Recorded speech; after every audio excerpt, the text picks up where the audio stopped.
Pete Sampras is regarded as one of the greatest tennis players of all time, with 14 Grand Slam titles to his name, including 7 at Wimbledon, 5 at the US Open, and 2 at the Australian Open throughout his 15-year career.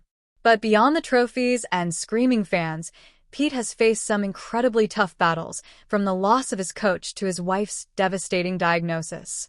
Join Hello as we learn all about Pete's quiet home life with his loving family and the challenges he overcame to become a tennis god. Love match. As soon as Pete laid eyes on Bridget Wilson in the 1999 comedy Love Stinks, he knew that she was the one. At the time, Pete was recovering from a leg injury that he had sustained at the RCA Championships in Indianapolis. There was a bright spot to that otherwise terrible late summer. My injury was directly responsible for my wife and me meeting, he wrote in his 2008 memoir A Champion's Mind, Family First. The tennis great and the Hollywood star welcomed their eldest son, Christian, in November 2002, and their youngest, Ryan, in July 2005. Bridget revealed to People that her parenting style greatly differed from that of her husband. "We had to give each other permission to be different as parents," she told the publication.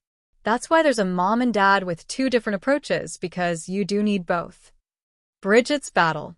The family of 4 was struck by tragedy when Pete revealed in 2023 that Bridget had been diagnosed with ovarian cancer a year prior. The former athlete shared the news via ADP Tour on X. "As most have come to know, I am a pretty quiet and private person.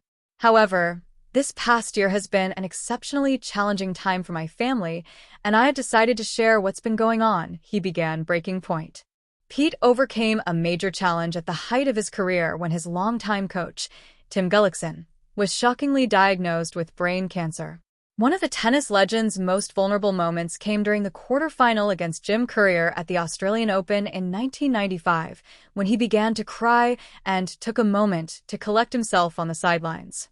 The star's coach had collapsed in the locker room ahead of the tournament and subsequently learned of his diagnosis before he was flown back to the US.